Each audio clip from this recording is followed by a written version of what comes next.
Hi, it's Christina.Moon with Fairway Independent Mortgage. Are you unsure of where the real estate market is headed? Not sure about what you're hearing in the news?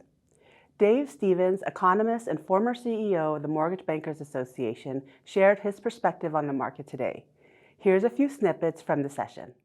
This is the history of the 30-year fixed rate loan. It's published by the Federal Reserve, actually the Federal Reserve of St. Louis, called FRED. This is their nickname, but they have great data on this website. This is just the history of the 30-year fixed rate loan going back to 1970, okay? And all I want to emphasize, I drew a horizontal line to where we are today. And I just pulled this chart yesterday, so it's fresh.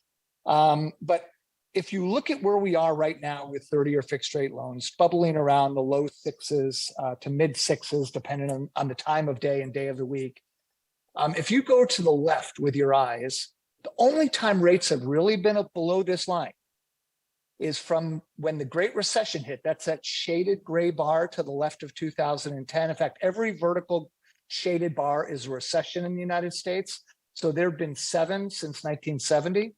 But that shaded gray bar to the left of 2010 is when the Federal Reserve came in to stabilize the economy in the worst recession since the Great Depression, which is really important to recognize.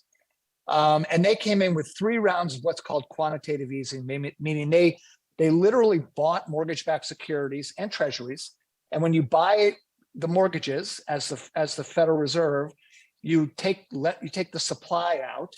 And the supply shortage with the same number of buyers means that prices of those bonds will go up and rates will go down. It's an inverted relationship. But nevertheless, that's what drove rates low. 3 rounds of quantitative easing starting in 2009, and then a massive round in March of 2020, where you see that little narrow sliver on 2020. That was the pandemic recession, which only lasted about a month and a half.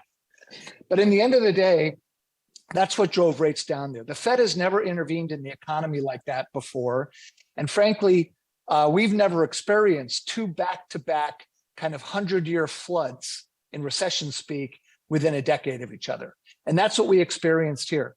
But if you eliminate that, take all that technical intervention from the Fed out of our lives, rates today in the low to mid sixes match or are better than the best interest rates that have existed over the past many, many decades, going back to 1970 in this diagram.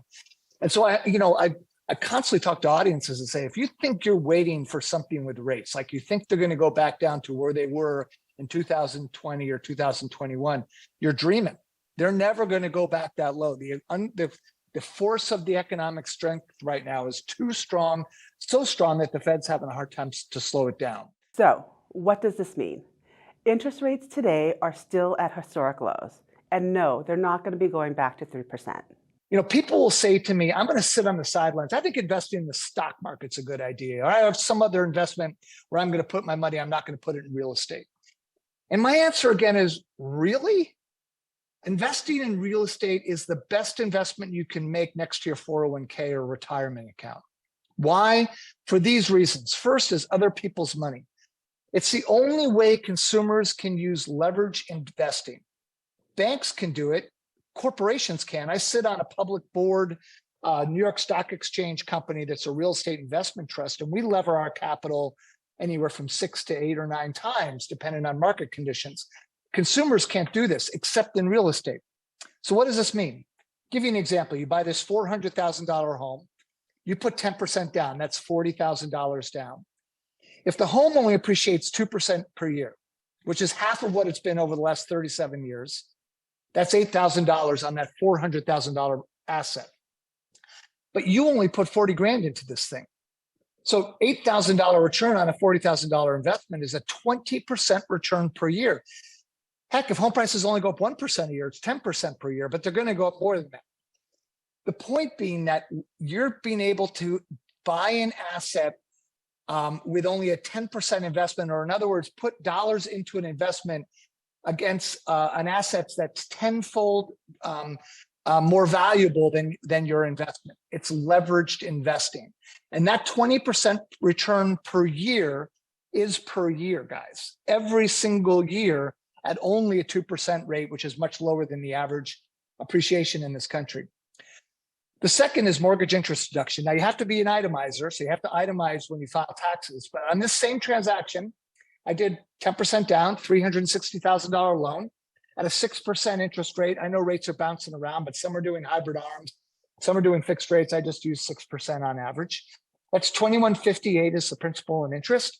In that first year, you're going to spend $21,000 total in interest on your mortgage.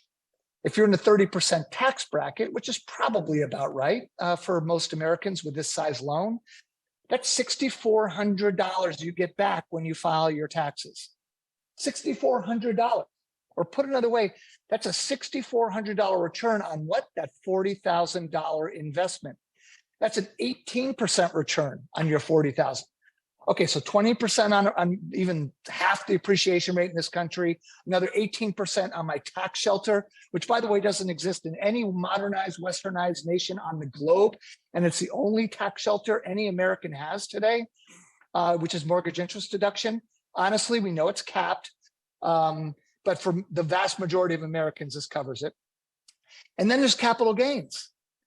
You get a protection on how much that home appreciates. $250,000 if you're single, $500,000 if you're married when you sell that house.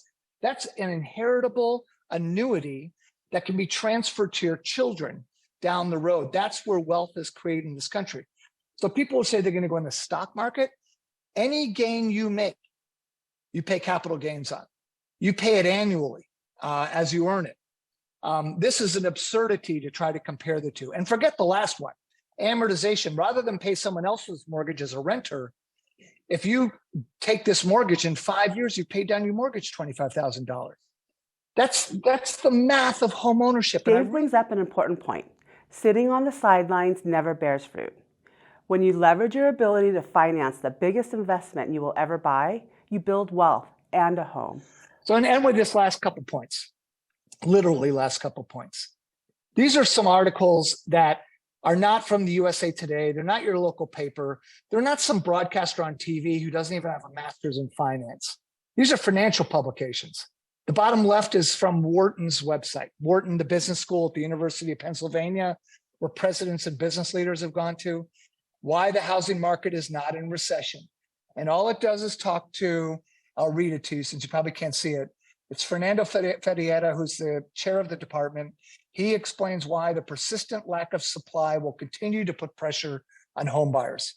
The Economist on the bottom right, millennial demand helps stoke the housing boom. The Economist, the most nerdy magazine, almost very few people actually get it other than economists. Top right, Barron's, another financial publication. Millennials will drive home prices up for years to come. And the top left is from Market Watch, but it's John Reed. John Reed's a really great writer, and he has a master's in finance. I read all his stuff. Waiting on the housing market to crash. Don't experts say, here's how today's housing market is different from the Great Recession housing bubble. Guys, this is top economists telling you this. And what are they telling in these articles? Everything I just walked you through. So, what's the takeaway? There's opportunity now to get the home of your dreams while you can negotiate purchase price and ask for seller credits. It may not be there in the future. When you buy a house, you're picking it and the price once. When you pick the interest rate, you can do it multiple times by refinancing your loan. There are strategies we can use to get you into the payment you're comfortable with. And for loans we close before March 31st, we'll waive our lender fee on a refinance that you do before the end of the year. There's a famous saying you may have heard, don't wait to buy real estate. Buy real estate and wait.